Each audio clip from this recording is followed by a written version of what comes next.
Oh, I think I got it. So, hi, Leslie with Moxie Coffee Company, and I am very excited to reintroduce Jessie Smith. Jessie was featured as our Fearless Female, our first Fearless Female about a year ago this time, and I would like to welcome her back for where are they now? How you doing these days? Whatever, I don't even know what we're going to call this. So, how are you, Jessie? I'm excellent. I'm a little tired because I lettered 2 excavators yesterday, so but you got to take it when the work's there. So no rest for the wicked. All right, let's see. I am having some difficulties with this already. I have. This is not going so well. That's okay. You got to try somewhere, There we go. I think I got it. All right, so what's been keeping you so going? Oh, just lettering. I lettered 2 excavators.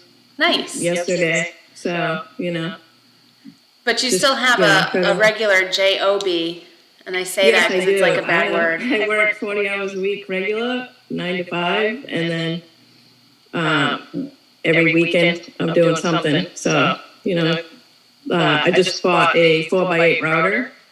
So a big table router, so I can carve all my signs out. So it's always something, taking that and just building up my business even bigger. Now, how long have you been doing this? I went to Butera School of Art, which is no longer here, but that was like 20 plus years ago. Okay. And I worked for Countryside Signs in Seekonk for about 6 or 7 years.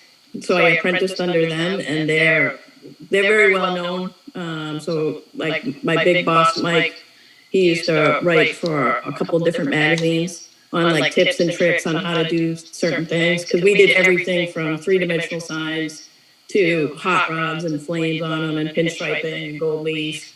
So it was like a awesome education that you couldn't get anywhere else unless you had apprentice for somebody. Yeah, so it's really lucky,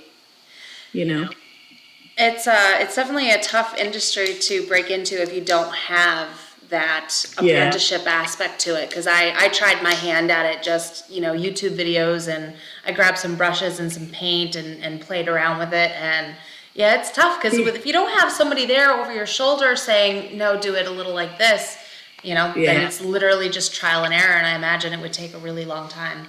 I didn't stick with it. Yeah, it's one of those things where some of the old timers would give you a quart of paint and a brush and say, come see me when this is over. Like when you get to the bottom of the can, and then I'll teach you some stuff.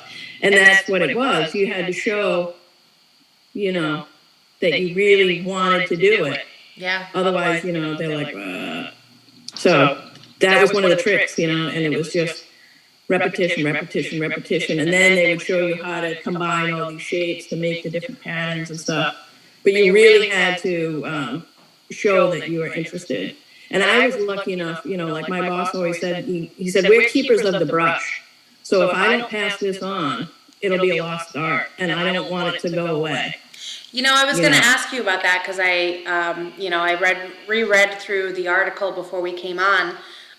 So what do you have somebody that you're working with as a keeper of the brush, intentions of being able to pass it on yourself?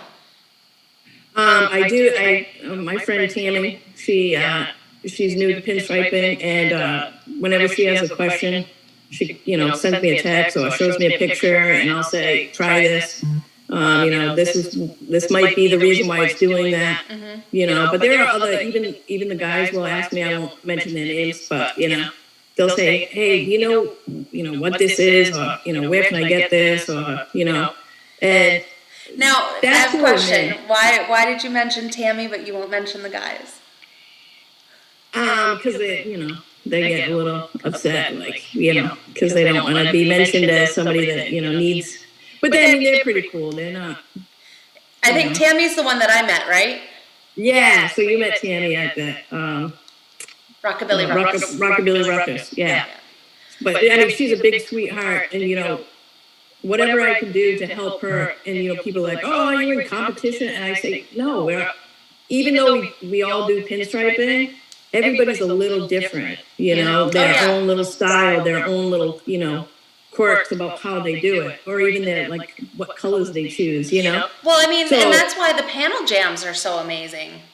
Right. Like, if you ever get a chance to go to them, you see how much, like, we just flow off of each other. It's like when you put different musicians together and they jam out, they all have their own little unique sound, So it's like when we get together, that's what it is. And, people don't understand. They're like, oh, you're in competition. And it's like, no, it's not like that. We help each other out, and that's the way it should be.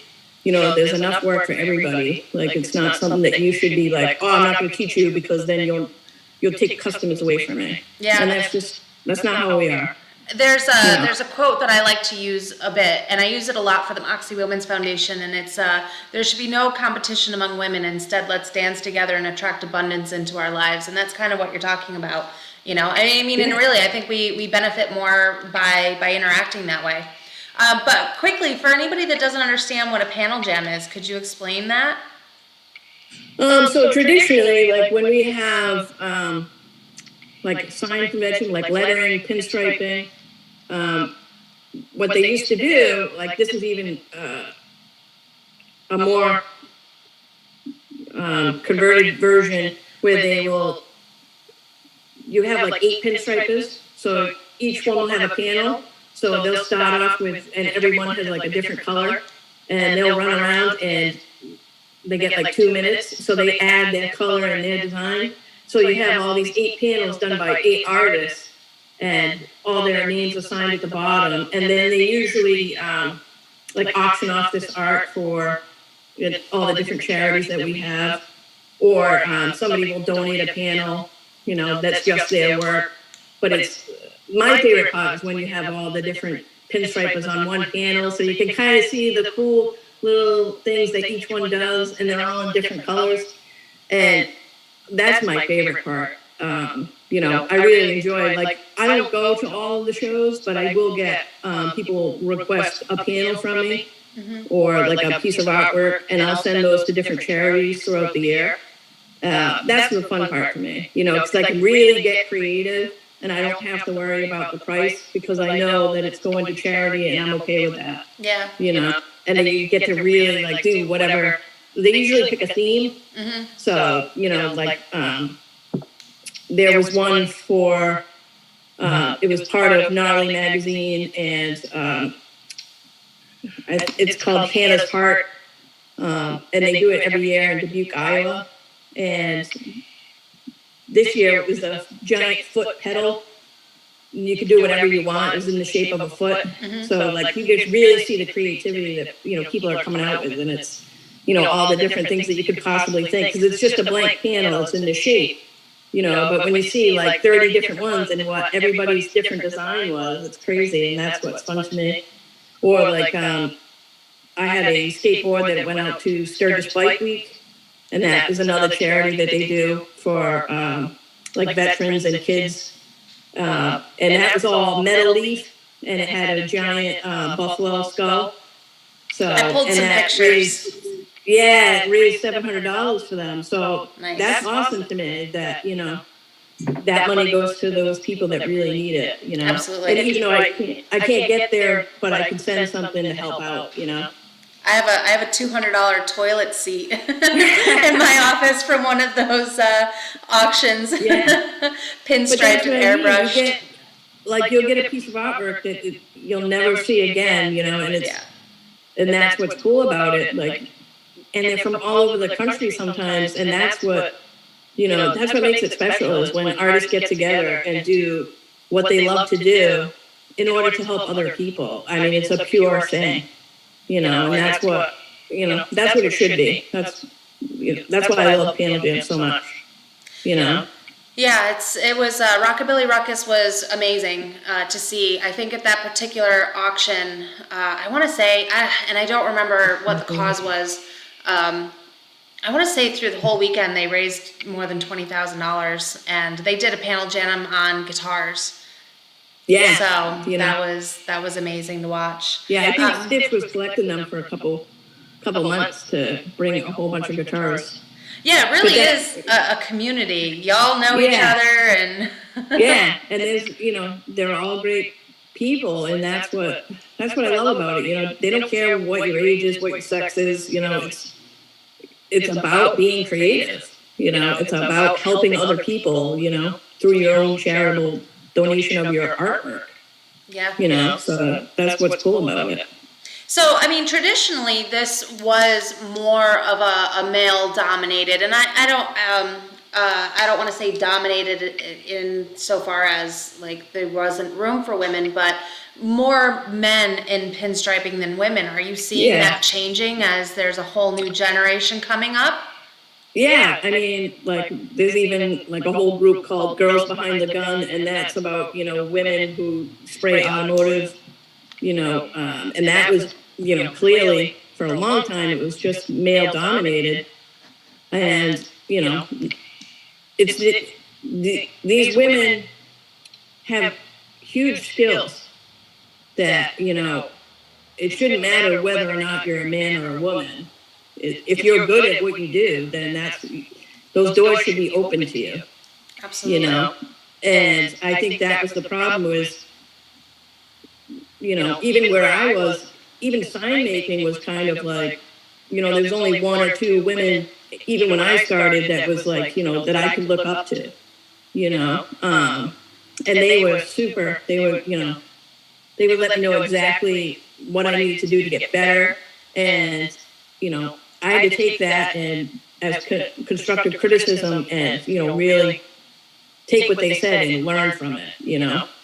But I think it's one of those things where, it's more open now, but you do have to prove yourself as, this is what I want to do. Yeah. You really got to have that attitude of this is what I want to do, and people will help you out. But you really got to say, I'm really interested. This isn't just a fad for me. I really want to learn this, That's awesome. So I know the last time that we interviewed you, or you spoke with Krista, you had said that you were seeing an increase in business due to COVID, people wanting to make their things pretty. Now that that whole atmosphere has changed, how are you seeing your industry change? I know there's more events. Are you still did that spark a thing that's staying? There's more events, but there's also, unfortunately, COVID put a lot of people out of business. Mm-hmm. And that's a sad thing, But there is a renewal to that. And so new businesses are coming in. So, yes, it's upsetting that these other businesses went out that were here for, 50 years. And, family-owned places, that's a shame. That's, nobody wants to see that. But I want to look at the positive and say, I want to be a part of the renewal. I want to be a part of, helping us grow back, getting these new businesses started, giving them an identity, and that's where I put my time and effort into, because you can't, there's nothing you can do about everybody going out of business. It's already happened. So I try to look forward in a positive way and say, what can I do to help other people, grow? And this is what I do. So that's the way I look at it. And Yep, Mel. Thank you so much. Mel, and that's what you get when you're my live. favorite cup. Oh, nice. We actually, this will be fun. We actually just got in today our new 2021 anniversary mugs. So we're going through these, and we're gonna get ready to put these out on Halloween. So that's fun. Oh, nice. Yeah, it says Yeah, one I year love the anniversary. handle. It's just my favorite because I have fat fingers. So A nice big handle to get in there. nice big handle. I love it. It's perfect. So I guess I have one more question for you, and then we won't take up any much more of your time. But with this being kind of an older art form, and with the digital age and car wraps, what do you see happening with this industry?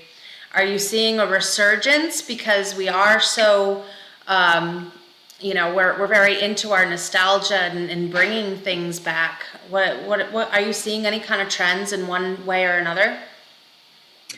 I think there is a resurgence in people that want like a hand painted sign because there is a difference. Oh You yeah. can see the quality of the work. Like, don't get me wrong, I do have a vinyl cutter. I do cut vinyl. Mhm. You know, that's the thing. But at the same token, I'm also pinstriping that vehicle, and that's all freehand. Yep. And then I'll hand carve a sign. You know, like So your it's kind of a sign is all hand mishmash. carved. Yeah. So I like to keep it going with everything. You know what I mean? You always need to be learning. You always need to be, keeping up your skills, whether it's gold leaf, which can take 5 minutes to learn, but a lifetime to master. Oh God. And that's, people don't That's tough. understand. It's a tough thing, Yeah. but that's what I mean. Like, pinstriping, no matter how much practice I get, I can always be better, and it comes with time. It comes with huge amount of practice. If you're not a minimum 3 days a week pulling lines with your brushes, you lose it. And that's a fact. And that's what people don't understand. You need to constantly, like, I'll paint little signs just to keep my ability to pull a brush, like a lettering quill, not just a pinstriping brush, but a lettering quill, just because you need that repetition to keep your hands flowing in the right direction. And I think people need to do both. Like, if you get a vinyl machine, that's great. But if you're there and they say, hey, can you write, the town name and script, and you don't have any vinyl, you got to say, no, I don't know how to hand letter. That's what, you should be able to do all those things. And that's part of giving services to people. Say, yep, I can handle that. I can do this, I can do that for you. Here are the price ranges, and that makes you more marketable. Yeah. One of the things that I learned really quickly when I tried pinstriping a little bit was the vast difference in all of the brushes. I mean, I'm sure you have just an arsenal behind you, and the cost. I'm sure you've got a tremendous investment in just those brushes. Yeah. There was one of my friends, because sometimes we put our brushes in oil. Mm-hmm. So different people use different oils, and that's a whole other topic for another day. But he had it out in his garage, and a squirrel, he didn't close the cover, a squirrel came in and ate all his brushes because they were covered in oil. And he used like oil or something. Aren't they made and of squirrel? Like, yeah, because they ate the oil out of the brush. And I was like, oh. The squirrel ate the squirrel brushes? Yeah, because they were covered in oil. Yeah, jeez. It's kind of cannibalistic, but yeah. When they have the fat on them, they'll eat anything. But like you said, there could be $100 in brushes, and some of those brushes they don't make anymore. Yeah, so they don't make some of those, like some of the older, like sables and stuff. They don't. You just can't find them. Really? They're all synthetic now. It's really difficult, other than squirrel, like to get the sable or the natural hair brushes that are of high quality. A lot of those places went out of business. But then you see this resurgence of, like you said, these new businesses making the old school brushes, but in the newer factories, and that's what's cool to me when we bring back that kind of manufacturing, so that these things are able to be continued, like keepers of the brush. You need brushes for that, Yeah. So it's really good for me to see like all these new companies coming up making these products for us that were becoming obsolete, and that's what I think is a great thing to see, is that turnaround. Yeah, I'm here for it. I still love to be in touch with the community as much as I can. I didn't make it on the other end of the brush, but it was wild. You were the first person that I ever tried to reach out to, because I was just looking for pinstripers. And I actually found somebody else that I think I'm going to look into and see if we can interview with her. She's doing a lot of pinstriping. She seems to be doing quite a lot of stuff too. So what is next for you? What kind of trouble are you going to find yourself in?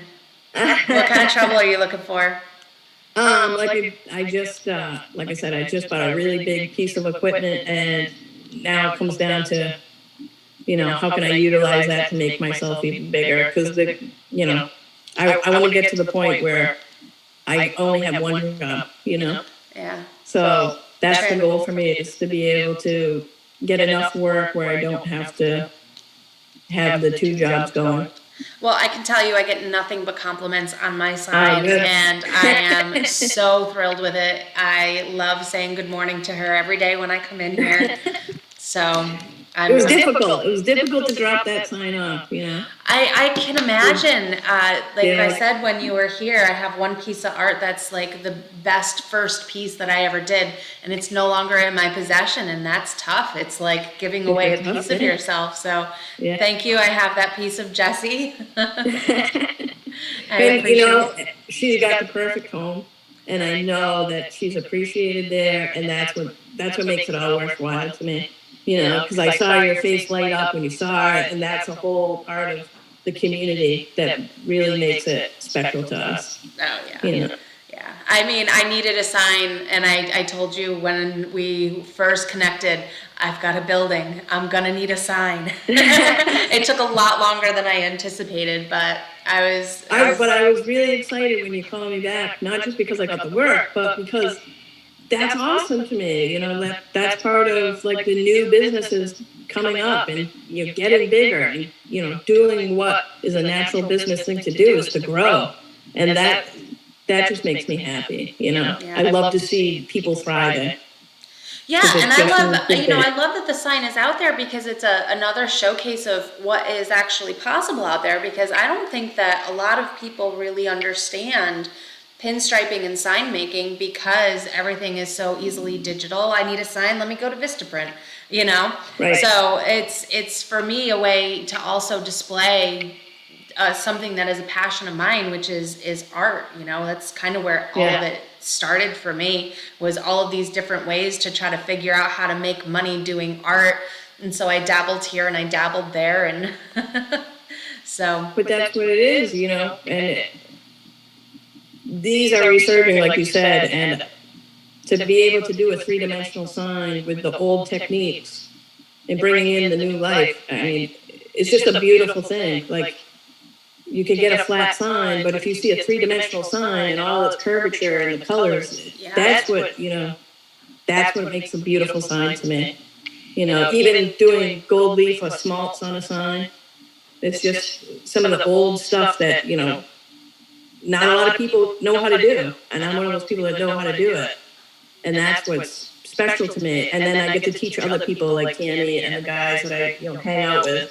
Like, this is what smaltz is. This is, They who shall not be named. Yeah. Because I'll get in trouble for that. No. But it's a big group, and we really appreciate each other, and we help each other out, and that's what it is. Like, somebody might know a technique for this, and I might know this, and we just help each other out, and that's the way it should be. It's a great community to be a part of.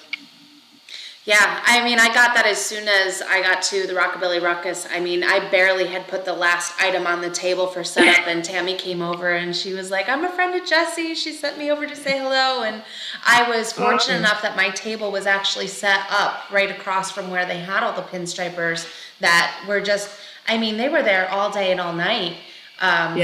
Before I got there, there were already people sitting there and painting, and they were there long after I left. And I would talk to them in the morning, and they'd been there until midnight, and we're back there at 8 o'clock in the morning. And it was just amazing to see all the artwork. My office right now has so much work in it from that event that I'm disappointed that the other events that I had scheduled got canceled this year, because I'd like to be able to bring some more of that art into the Moxie office, because I really love it.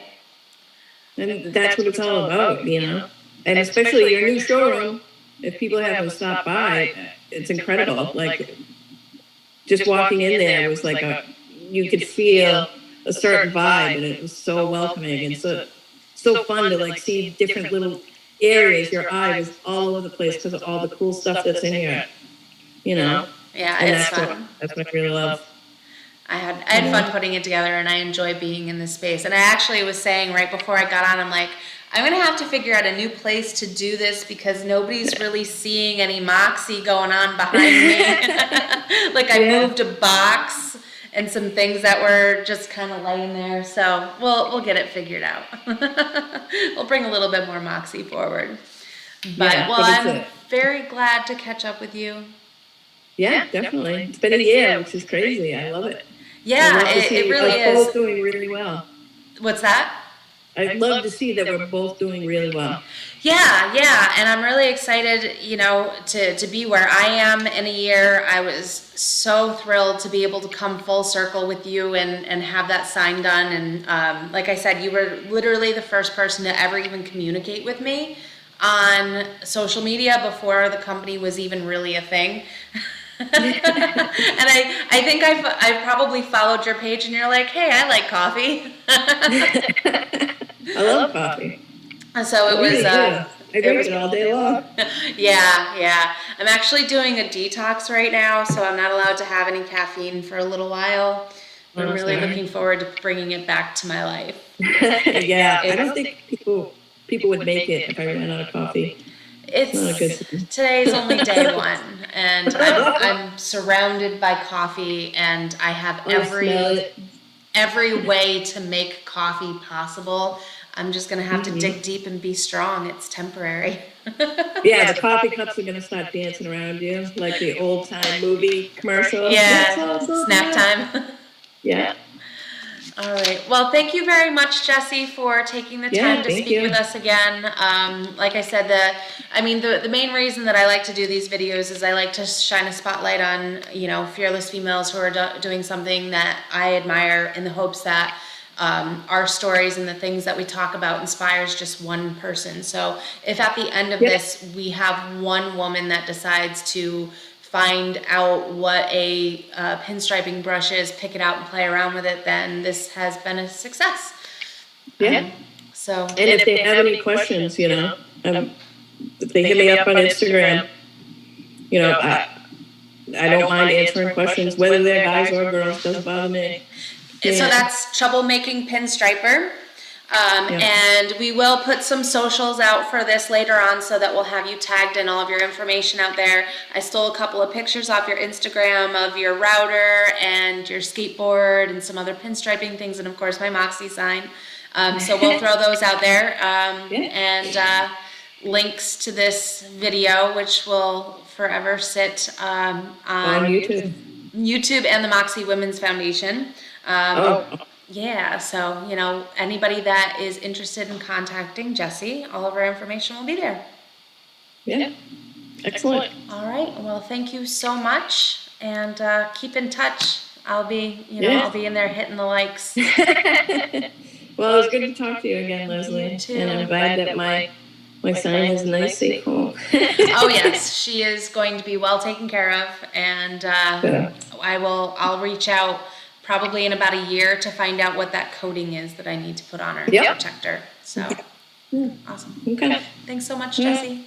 Bye. It was good to talk to you. You as well.